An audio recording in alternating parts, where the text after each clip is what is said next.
Fala pessoal, tudo beleza? Meu nome é Rodolfo Moreira e a gente está fazendo aqui o curso de HTML e hoje a gente vai falar da estrutura.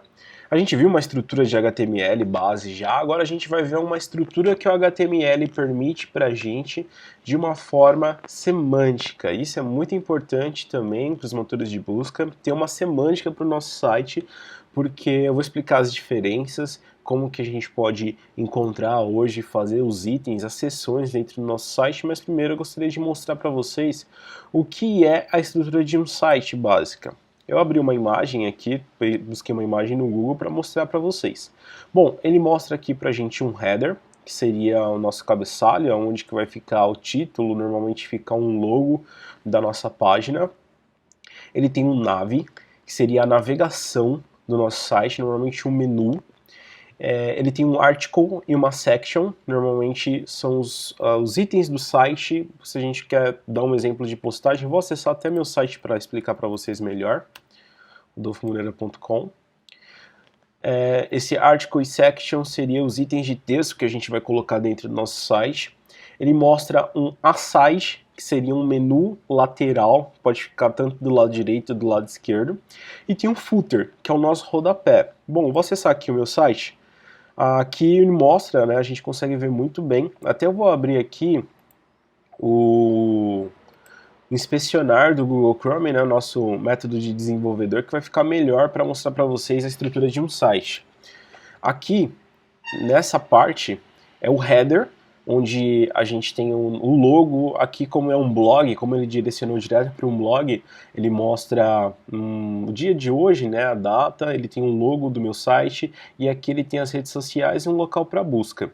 Aqui embaixo seria o nav, né, o menu de navegação, onde a gente encontra o menu principal. Do lado direito a gente já encontra o aside, nessa parte que eu estou selecionando, que seria um menu lateral do lado direito.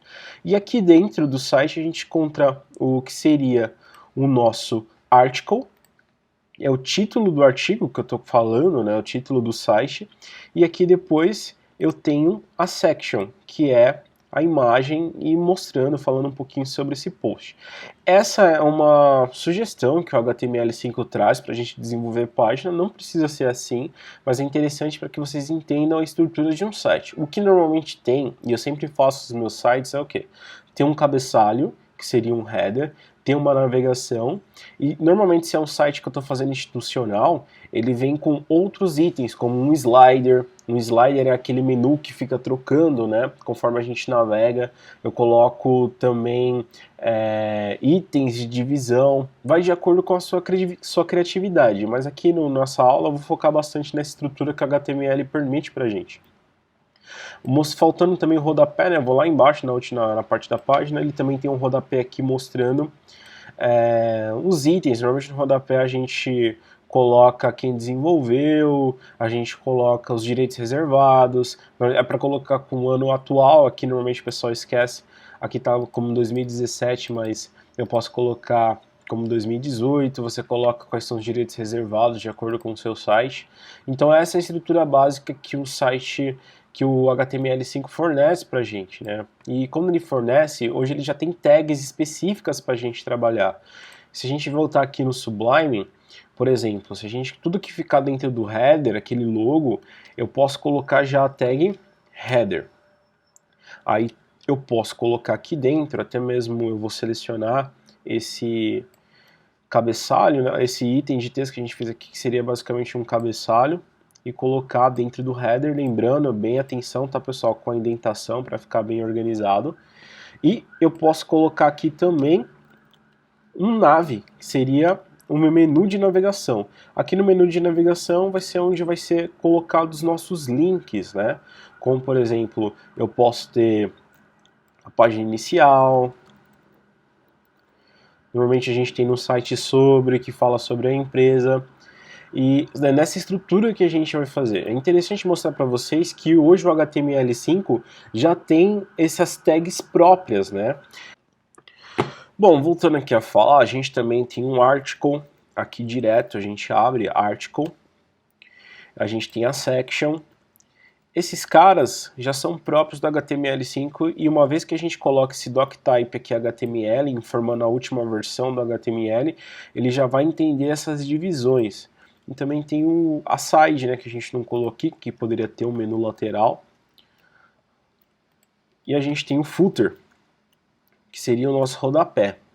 É interessante mostrar para vocês que hoje existem essas tags. Antes, como que a gente tinha que fazer? Por exemplo, se eu quisesse fazer uma divisão para começar a trabalhar com o cabeçalho, eu vou fazer aqui em cima, aqui lado a lado, eu poderia fazer uma div, tá? A div é justamente o nome já diz, ela serve para que a gente divida o layout e a estrutura do nosso site, e eu abriria uma div aqui, opa, depois tem que fechar ela na mesma posição, e eu preciso indicar a ela que ela se trata de um header, né, que serve para a gente precisa indicar e dar esses nomes a esses itens para que seja mais fácil da gente pegar quando for trabalhar com CSS, quando for trabalhar com JavaScript. Para isso, eu poderia colocar um class. Class é um atributo onde a gente pode colocar um nome para essa div, né, para essa divisão. Eu poderia colocar como header. Ou eu poderia colocar um ID. Um ID também eu poderia deixar como um header que eu consigo pegar lá no CSS e no JavaScript para trabalhar. Qual é a diferença dos dois? Primeiro, uma div, um span ou qualquer outra tag que a gente trabalha dentro do body, ele pode ter um ID e ele pode ter uma class também. A diferença é que o ID é único, mas nenhum item pode ter o mesmo nome que o ID esteja. Por quê? Normalmente o ID a gente trabalha bastante com JavaScript para pegar e colocar funções para ele, a gente coloca itens que ele vai acessar ou alguma função, alguma estrutura do JavaScript, e class a gente utiliza bastante para design. Por mais que a gente consegue pegar os dois dentro do CSS, o class eu posso colocar uma função, como por exemplo aqui, formatação cal padrão. Vou colocar um underline aqui para separar, fica melhor para explicar para vocês. Formatação padrão. E todas as minhas divs podem ter uma formatação padrão, né, de design, e eu posso colocar essa class em outra div. Mas o ID não, ele tem que ser único. Então, anteriormente, eu tinha que fazer essas divisões dessa forma. Eu tinha que fazer uma divisão, uma div, e colocar um título para ela, no nosso caso aqui, header. Ainda dá para utilizar dessa forma, não tem problema nenhum. Eu mesmo utilizo em alguns desenvolvimentos que eu faço. Ainda não consegui trazer todo o HTML5 para dentro das minhas páginas, né, que eu tenho, mas você pode utilizar diretamente a class, você pode utilizar a tag header, porque isso dá semântica para o Google entender que ali está se tratando do cabeçalho do nosso site e também da navegação. Ali está se tratando da navegação do nosso site, dos links que a gente tem para acessar. A estrutura do navegador e também do Google, isso eu bato bastante nessa tecla porque tem os fundamentos de SEO também aqui nesse curso, que vai ajudar nessa indexação nas páginas de busca, né? Então a gente tem essas duas formas. Poderia ser um div e hoje com HTML5 pode ser uma tag direta que foi feita, beleza? Então hoje a gente viu um pouquinho mais sobre a estrutura na parte visível, que é o body. Eu vou voltar para o nosso, como a gente está vendo o fundamento, vou voltar da forma que estava aqui antes mesmo, somente com H1 e com parágrafo. E na próxima aula a gente continua, beleza? Se você gostou desse vídeo, deixa curtir, compartilhe e se inscreva no canal, porque isso me ajuda bastante, pessoal. Valeu!